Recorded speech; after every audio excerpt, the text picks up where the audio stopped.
All right, today is October 31st. Today's the last day of October. Tomorrow's November 1st. Tomorrow starts the transformation challenge. I have to dial in my food. Clearly, this is not the best option, but it is the best option for the airport food with the most amount of protein, and I for sure need some protein. My arms, I basically did 2 back-to-back arm days, which I don't know if I'll ever do again, but we'll see. But we have 4 weeks to see how much progress we can make on our losing body fat, gaining muscle,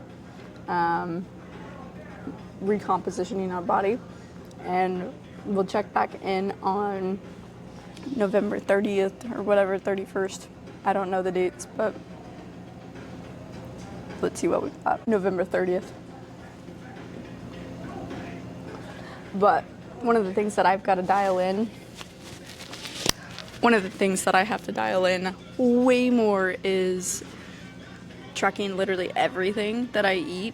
I track most things that I eat, but I have not been as diligent as I was when I was hitting like the numbers that I wanted to be hitting.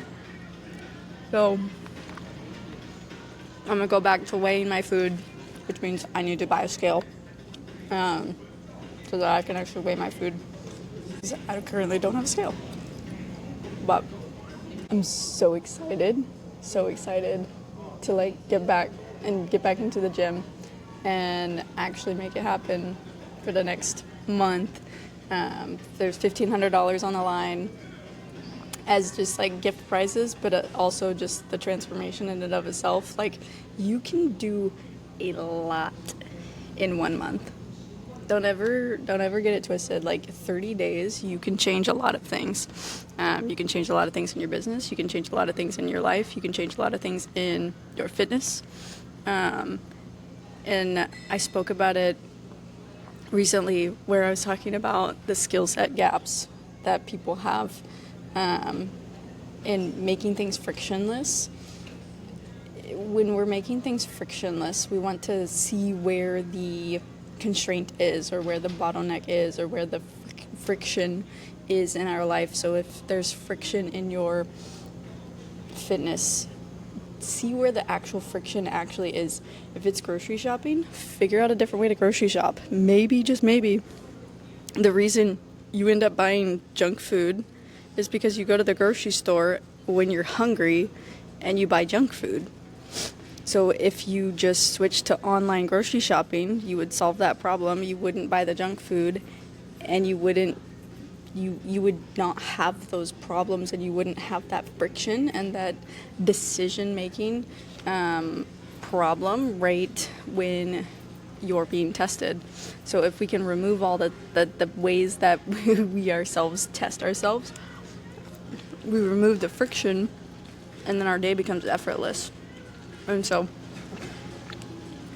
whatever that looks like for you, whether it's food, whether it's fitness, whether it's whatever it is, ask yourself the question, how can I make this easier for myself? How can I make this easier how can I make this a less friction? Words.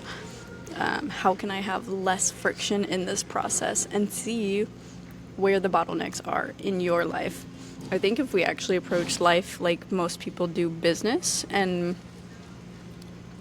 efficiency, we want to get to a point where we're like unconsciously competent at so many different things, or we have so many different systems in our life that life itself doesn't feel hard anymore, and the only thing that feels hard is because we're learning something new, and by definition of learning, that means it's going to be hard and new.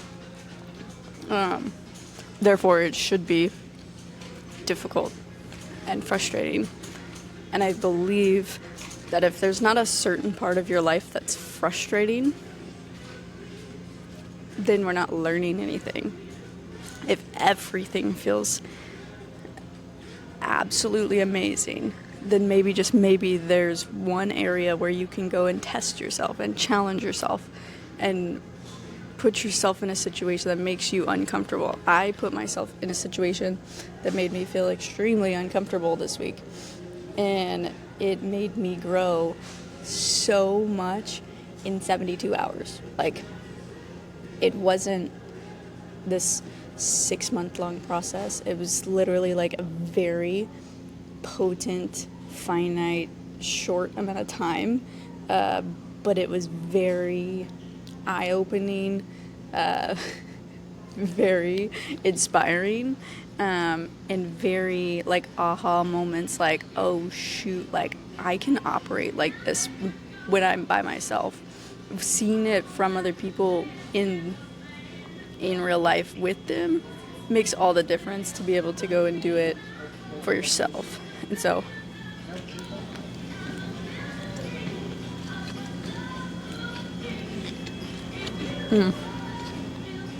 I believe that when you put yourself in uncomfortable situations, really good things tend to happen. But trust me, you'll be tired, you'll be sore, and you'll need to recover. But we raise our minimum standard every single time we do that. So therefore, we get better and better as we go.